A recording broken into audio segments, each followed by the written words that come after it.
बोझ दिल छू लेगी। कविता अपने माता पिता की बहुत लाडली थी। 3 बड़े भाइयों की बहन थी। कोई भी चीज़ मांगने पर उसी वक्त सामने हाजिर हो जाती थी। पूरे घर में रौब था उसका। पूरे परिवार और नौकर पर राजकुमारी की तरह हुक्म चलाती थी कविता। स्कूल में भी पूरा रौब था उसका। बड़े घर की लाडली जो थी वह। ऐसे ही उसने कॉलेज में दाखिला लिया। उसके ठाट बाट, बड़ी गाड़ी में आना जाना, हर दिन नया फैशन देखकर हर कोई उससे दोस्ती करना चाहता था।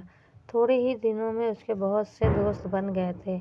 पूरे कॉलेज में उसकी अपनी एक पहचान थी। इन दिनों उसके घर एक रिश्ता आया। खानदानी लोग थे और पापा की पुरानी जान पहचान थी उनके साथ। कविता के साथ कोई ज़बरदस्ती नहीं थी, पर कविता ने फिर भी हाँ कर दी, क्योंकि वह अपने परिवार से बहुत प्यार करती थी।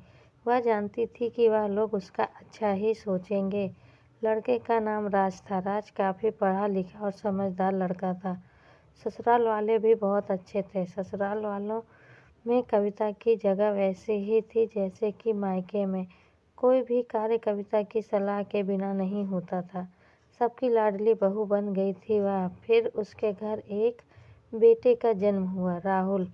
कविता को जान से प्यारा था। पोता पाकर ससुराल वाले तो फूले नहीं समाते थे। कविता कभी कभी सोचती थी कि उसकी किस्मत कितनी अच्छी है। उसका हर अपना उससे कितना प्यार करता है। चाहे जीवन में कैसा भी समय आए, मेरे अपने हमेशा मेरे साथ हैं। मैं कभी अकेले नहीं हो सकती।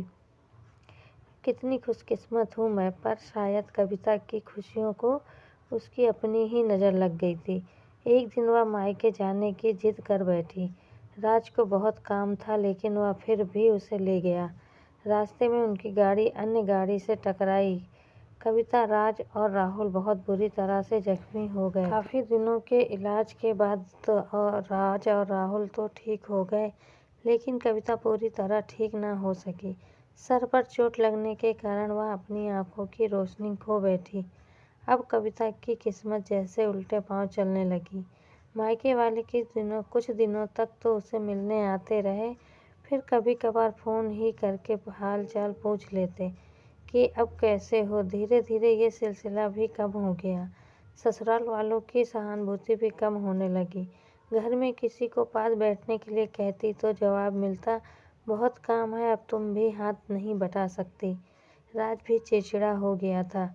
बस राहुल ही था उसके साथ ही, जिसके साथ हंसते खेलते उसका वक्त गुजर जाता। एक दिन कविता के हाथ से कुछ सामान गिरा, जिसकी वजह से राहुल को हल्की सी चोट लग गई। कविता के सास ससुर ने राहुल को उससे अलग कर दिया कि कहीं उसके ना देखने की वजह से बच्चे का कोई नुकसान ना हो जाए। कविता अंदर से टूट चुकी थी। एक दिन उसने सबके सामने मायके जाने की इच्छा रखी तो राज उसे तुरंत मायके छोड़ आया, जैसे कि वह यही चाहता था। लेकिन राहुल को उसके साथ नहीं भेजा गया। कविता कभी राहुल से दूर नहीं रही, पर अपनी कमी के कारण उसने ज़्यादा बहस नहीं करी।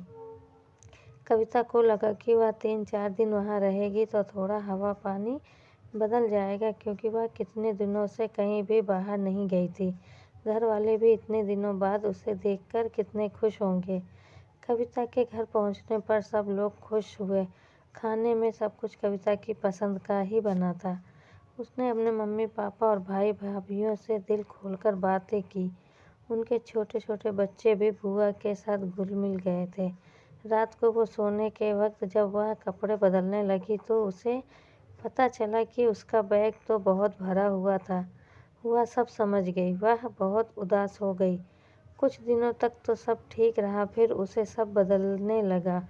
सबका व्यवहार बदल रहा था। वह लोग जैसे थक चुके थे उससे। सब लोग घुमा फिरा के पूछने लगे कि राज कब आ रहा है उसे ले जाने।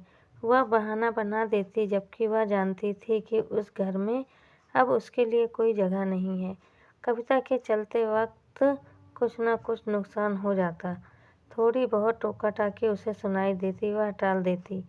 एक दिन उसके हाथ से लगकर एक कीमती फूलदान टूट गया।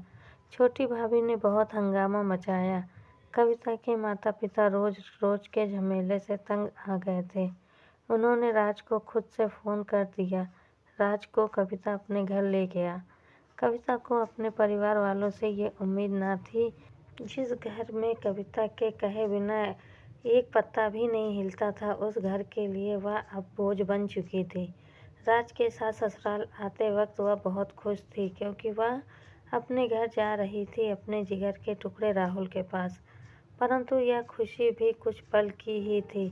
सारा बंदोबस्त पहले ही किया हुआ था। कविता को सीधे ऊपर वाले कमरे में पहुंचा दिया गया। राहुल से दूर रहने की सख्त चेतावनी दी गई। एक काम वाली लता को उसकी जिम्मेदारी सौंपी गई, जो उसके खाने पहनने जैसी ज़रूरतों का ध्यान रखती। कविता ज़्यादातर चुप ही रहती। कभी कभी काम वाली लता से थोड़ा बतिया लेती। उसके जरिए राहुल का पता चल जाता। सबकी लाडली बेटी और बहू सबके लिए अब बोझ बन चुकी।